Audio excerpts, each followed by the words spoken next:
विश्व में अध्यात्म की दृष्टि से यदि सबसे विकसित कोई स्थान है तो वह भारत देश है। आज तक जितने संत, फकीर, पैगंबर, पीर, देवता और साक्षात परमात्मा रूपी जो भी शक्तियां आई वो भारत देश में आई। संसार के अन्य किसी देश में अध्यात्म की जड़ें इतनी गहरी नहीं है, किसी भी देश में नहीं है जितने की भारत देश में। सही मायने में तो अध्यात्म की खोज ही भारत से शुरू हुई। यह एक सत्य है, एक प्रमाणित सत्य है। अब बात यह है कि उसके बाद भी भारत में गरीबों की संख्या भी ज्यादा है। इसका क्या कारण है? आज मैं तुम्हें एक बात बताता हूं। हमारे कथित धर्मगुरुओं, धर्म ग्रंथों के द्वारा अध्यात्म की बुनियाद में एक शब्द रखा गया, विश्वास, भरोसा। कि तुम विश्वास करो, कि तुम भरोसा करो।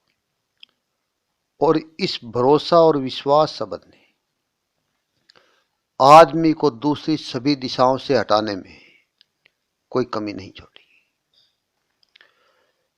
क्योंकि जब आदमी विश्वास पूर्ण रूप से कर ही लेता है तो दूसरी किसी खोज की संभावना नहीं बचती। खोज जब तक होगी जब तक आपके मन में चाहत होगी एक्सपीरियंस करने की। खोज जब तक होगी जब तक कोई शक होगा। जब आप विश्वास कर ही लेते हैं तो खोज करने के लिए कुछ उस विषय में बाकी नहीं रह जाता। और इसका दुष्परिणाम यह हुआ कि हम विश्वास करने लगे, जैसे हमें बताया गया कि परमपिता परमात्मा सर्वशक्तिमान है, वह सब कुछ कर सकता है। जब प्रहलाद भगत को गर्म खंबे से बांधा गया तो वह चींटी बनकर आ गया। जैसी जैसी भी कहानियां हैं, किसी भगत पर मुसीबत आई तो भगवान किसी और रूप में आ गया। और इन सब कहानियों ने हमें एक ऐसा भरोसा दे दिया कि हमारी गरीबी का हल भी वो भगवान ही कर देगा। जबकि गरीबी का हल एक टेक्निकल मैटर है। इस विश्वास के कारण हम एक्सपीरियंस करने की ओर अग्रसर नहीं हुए, खोज करने की ओर अग्रसर नहीं हुए, तजुर्बा करने की ओर अग्रसर नहीं हुए। हम सिर्फ भरोसा करके बैठ गए। मेरे पास अनेक भगत जन आते और लगभग उनकी समस्या एक ही रहती है कि बहुत अच्छी तरह जीवन जिया जाए, ऐसा प्रचुर मात्रा में उनके पास धन नहीं। अनेक लोगों के जीवन पर अध्ययन करने के बाद मैंने ये महसूस किया कि उनके पास प्रचुर मात्रा में धन या सफलता ना होने का सबसे बड़ा कारण है कि वो भगवान से प्रेयर बहुत करते हैं। हे भगवान हमें धन दे, हे भगवान हमें सफलता दे, हे भगवान हमें कामयाबी दे। लेकिन जितनी ज्यादा वो भगवान से प्रार्थना करते हैं उतने ही वो कर्म क्षेत्र से दूर हो जाते हैं। परमात्मा है, कोई तो रचनाकार है इस संसार का, कोई एनर्जी तो है, कोई शक्ति तो है जिसने इसको रचा है। यह बात तो प्रमाणित है। हमने तो कोई इसे रचा नहीं। जब हम संसार में आए तो हमें सब चीजें रेडीमेड मिली, धरती, चांद, सूरज, तारे, सब कुछ हमें रेडीमेड मिला। कोई शक्ति है जिसके जरिए सब काम हो रहे हैं। धरती घूम रही है, चंद्रमा घूम रहा है, ऋतुएं बदल रही है, वृक्ष बढ़ रहे हैं, सब कार्य हो रहे हैं। कोई शक्ति है। लेकिन एक बात ध्यान रखना, वो जो शक्ति है उसका स्वभाव गति है। हर चीज बढ़ रही है। आप इसको यूं भी देख सकते हैं कि हर चीज घट रही है। यह आपके देखने का एंगल है। जब कोई बच्चा बड़ा होता है तो हम कहते हैं बड़ा हो रहा है, बड़ा हो रहा है। 20, 25, 30 साल तक कहते हैं बड़ा हो रहा है। फिर जब बुढ़ापे की ओर जाते हैं तो हम कहते हैं घट रहा है। आप यूं भी सोच सकते हैं कि जन्म से ही वो घट रहा है। मान लो किसी आदमी को 80 साल जीना है तो जन्म के पहले वर्ष में ही उसका 1 साल घट गया।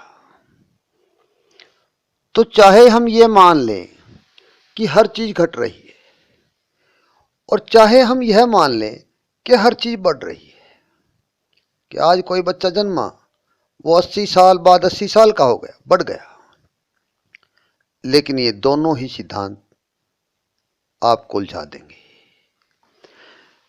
आप ना बढ़ रहे को सही समझ पाएंगे और ना घट रहे को सही समझ पाएंगे, क्योंकि कुछ भी बढ़ नहीं रहा है और ना ही कुछ घट रहा है। सब कुछ गतिमान हो रहा है। इसको समझने का सही तरीका ये है। परिवर्तन हो रहा है, गति है। एक वर्तुल में घूम रहा है सब कुछ, और गति ही कर्म है। ये ध्यान रखना। कर्म गति से ही आपको कर्मफल की प्राप्ति होगी। तो जो लोग भगवान पे भरोसा करते हैं वो पूर्ण रूप से करें, इसमें कोई संदेह नहीं। लेकिन जो उस परमात्मा का नियम है, गति, वो कर्म गति से दूर उस भरोसे के सहारे ना हो।